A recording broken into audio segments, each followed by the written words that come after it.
Today's podcast is brought to you by Security Unlocked, a new podcast from Microsoft focusing on artificial intelligence and machine learning and security. Check out the links in that description below. Brad, Paul. I've been playing with an eGPU. And it's awesome. Is it magical? Yeah, what I'd like to do is use it with my NUC, but as you remember, my NUC was destroyed last year in a lightning storm, and I'm using an older NUC which doesn't support Thunderbolt. Actually, does it? I should look into that, actually, because if it does, I'm going to start using it today. I think it just says USB-C. I'm going to look into that. Anyway, yeah, I will say, unfortunately, it's more expensive altogether than I would have hoped, because you got to buy the enclosure and then you got to buy the graphics card. Super easy to put together, which I can tell because I was able to do it. And it just works. You plug it in. Oh, not if you have a Mac, but if you have a PC like a normal person, you plug it in, it just works. And when it's plugged in, it uses the, in my case, the GeForce, I think it's an RTX 1080 Ti, maybe 280 something. I don't know. Anyway. And then when you unplug, it's like when you like a Surface Book, unplug the screen and it has the little built-in GPU. Plug it in, it has the real thing, except the real GPU is actually a real GPU. So you are about like one step away from realizing that a desktop PC is really what you want in life. Well, here's the deal. So yeah, in my configuration, the way I would use this, yes, an actual desktop PC makes more sense. Because I wouldn't take it anywhere. But the reason these exist isn't because you can attach it to a NUC. It's so you can attach it to a laptop, right? And so you could use any Ultrabook. In fact, I got to test this across different machines, but effectively it shouldn't matter. I mean, any modern Ultrabook, which is just a laptop. It maybe gets 6 to 12 hours of battery life. It does whatever it does. You use it to do productivity stuff out in the world. But you come home, you dock the thing, right? So it powers it. Obviously, it's a dock. It does all that stuff, and then it's a gaming PC at your desk. That's in my specific case, I'm ridiculous. I have my own things, but for most people, it's sort of like it's a USB or a Thunderbolt dock that is also like a awesome gaming PC. So you have all your stuff on one computer. You know what I mean? I know this is all obvious today. It's probably obvious, but it's one of those things when you experience it, you're like, oh my God, this actually works really well. Like, I'm not used to things working so well, so seamlessly. Like it just works. Like it's nice. So are you using it right now? No, because I'm using the NUC right now. No, but this is the thing. Like No, I'm not. And that's something for this week I've been sort of meaning to switch up. Like I talked about like one day this week I'll probably use the Mac to do like a podcast just to see what the video quality is like and all that kind of stuff. And plus I need to attach. I've my compatibility testing to date has been a little bit on the lame side in the sense that I did test a bunch of devices, but not always. But most times I only had one of those devices plugged in at a time, right? Because this stupid thing only has 2 ports.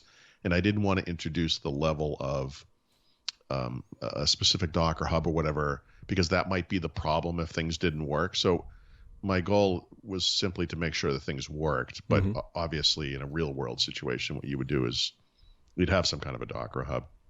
Everything would be plugged into that. And then you'd have that one plug scenario. So I'm going to do that. But Have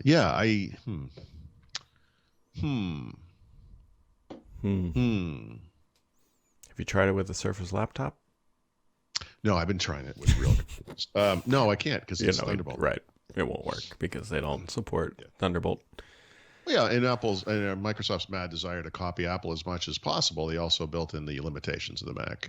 Although actually it would work. Well, actually it should work on a Mac, right? The Mac's theoretically it could. But it doesn't, apparently. I'm told it doesn't. But I think there are eGPUs that do work with the Mac, though. I think there are. Pretty sure there are. I think this one does not. There are none that work with the M1-based Macs. Yeah. Well, considering the M1 doesn't really do dual screen output right now, that's not all that surprising. Run 2 4K monitors off of that thing. you'd be. Yeah, I mean 2 external monitors. Yeah. I mean you could have 2 displays, but one would have to be the internal display. Yeah. Nobody wants to do that. Well, not to drag this on and on and on, but I mean, to be clear, I think the thing that Apple got right with this is these machines are targeting kind of the low end of the market, their market. These are their entry-level machines in each case. Typical use cases for those people is not going to involve multiple displays.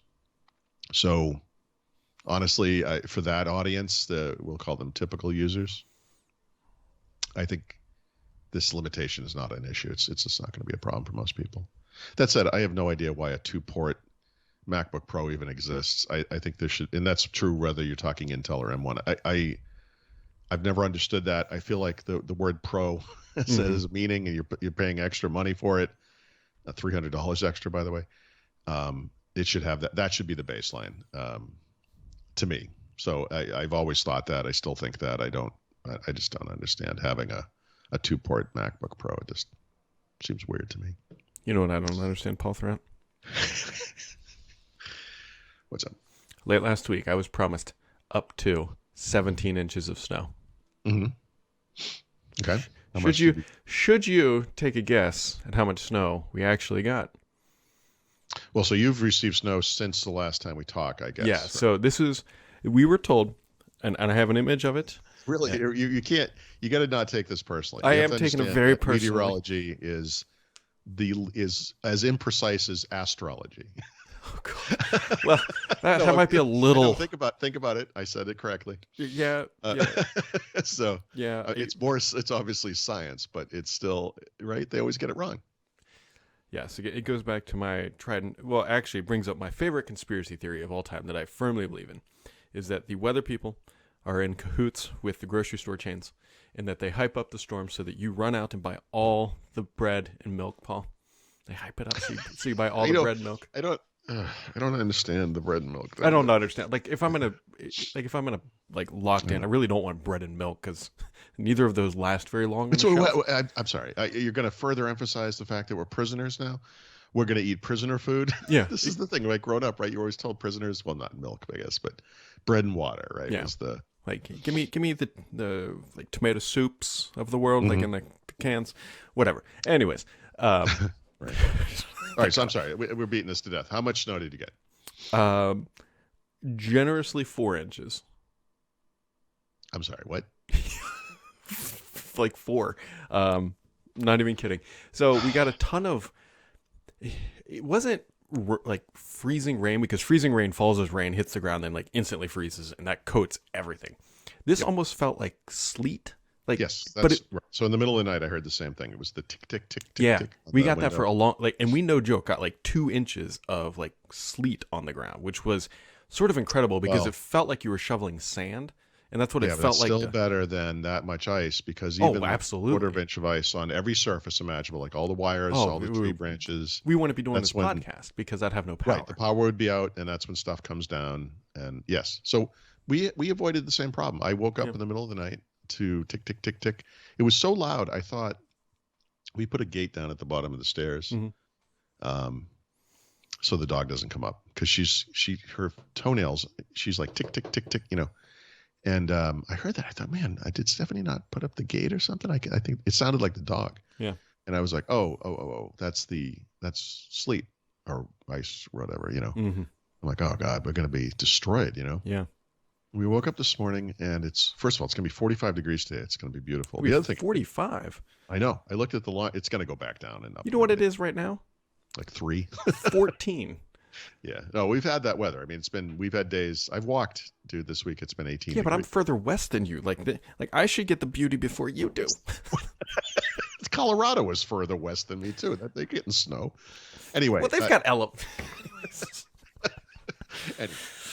Texas got snow, dude. I mean, yeah, this is just winter. I mean, I just here's the good news on the horizon, and this has to be true for you too. Go to weather.com, put in your address or whatever, and what you will see is by the end of the month, and we're already in the second half of the month, all of a sudden the temperatures normalize to the 40s, right?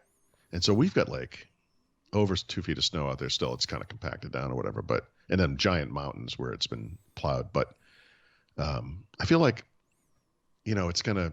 I feel like there's an end in sight. So here's what my weather says right now. First off, it says outside right now. It says 14 degrees and haze. Yeah, we have lots of fog this morning. Actually, it was beautiful. The walk today was beautiful. Tomorrow, 23 freedom units. Thursday, fantastically, more snow, 30 degrees. Although this weekend, which doesn't make as much sense, it's supposed to be 37 and 37 on Sunday, something like that. Warmest and more snow. How does the 28th look? Too far away. I don't know. It's 2 weeks. Is it? Yeah, not even.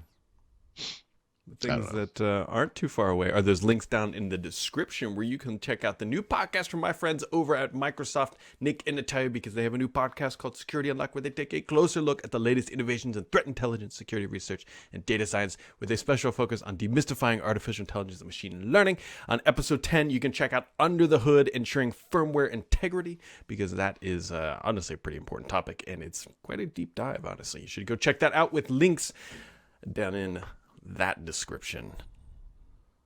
So I suppose if we were to go back and watch or listen to old episodes of the show, which by the way no one would ever do, especially us, we would discover that this show devolves into Weather Weekly. Oh, I'm sure. In the winter, right? This must be just the normal, because you become obsessed by the stuff when you're stuck inside and everything. But but there is stuff going on in the world. There is, which I've not written about yet because I've been busy writing up this thing about future versions of Windows that will be up soon. But Office app is available on the iPad. Yes, it is. The single app, which is kind of cool. And what was the other big one? Oh, this isn't that big. The new Samsung Chromebook, which is called what? I think it's just called Galaxy Chromebook 2, is available for pre-order today. That actually looks like kind of a cool machine, but the red version anyway. I don't know. How much is this stupid thing? Great. I'm trying to... I will write this up this morning. That was almost as good as Nothing Buying Essential. Which, if you understand that headline, that's interesting. Yeah. So anyway, that's for people who don't know, that's a co-founder of OnePlus. Right. Started a new company called Nothing, and they bought the remnants of the Essential company. Was that Andy Rubin's company? That's right. Yep. And so now they have Nothing Essential.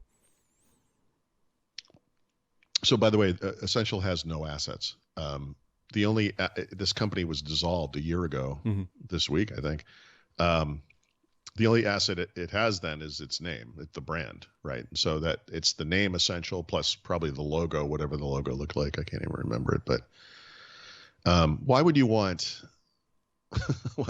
this asset or such as it is? I don't know. Nothing is a terrible name. It's a terrible name. Essential is actually a good name. And maybe the hope here is that few people remember Essential. And so it will seem like a new thing. Maybe they're going to use that name. Yeah. I don't know. Maybe. We'll essentially find out, I guess. Wow. So, yeah. And then Intel's new CEO officially took over, is that yesterday? Is this his first day on the job? Yep. I wonder how that new employee orientation. You think they make him sit in a conference room with everybody else with their laptop, filling out, here's your health forms and yeah. I assume he's already plotting his exit. No, I'm just kidding. I like the guy from what I've seen of him. He seems like a straight shooter kind of guy. Intel obviously needs an engineer type running the company. We'll see. We the challenges at Intel are well understood. Do you see Michael Dell's tweet when he left? Well, so Pat was running VMware, which was effectively a part of Dell at one point, I think. I don't know if they spun them out. I can't remember that. The unholy trinity of Dell, EMC, and VMware, however those things link up. He effectively said, hey, I liked working with you, and I like working with you. So it's like nothing's really, obviously Dell and Intel are tied at the hip, just like many other manufacturers. So it's just a slightly different meeting, I guess. Well, I'm sure from a PC maker perspective, there's a little bit of angst over the M1 stuff, and I get that. But the bigger concern, as I keep saying, is the data center. And from Dell's perspective, slash, well, they do data center hardware, obviously, but also EMC and VMware, right? I mean, figuring out the data center to me seems like the more pressing concern. I would say at Intel. Yeah. That's We'll see. Well, I'm sure he presented a plan before he took over, and now you kind of got to execute that plan to the board or whatever, something like that. do you think he just, or did he just have like a heartbeat? I don't know. I don't know what the qualification was there, you know? Well, they didn't call me, so that's unfortunate because I would have. Well, I guess they wanted this guy for years, right? Yeah, I think they've been trying to get him for a couple of years now, so. They did what they finally did. Gave him a whole bunch of money. Yeah. Yep. Just do something right. So, anyway, today's podcast is brought to you by Security Unlocked. You can find links down in the description below or go to securityunlockedpodcast.com.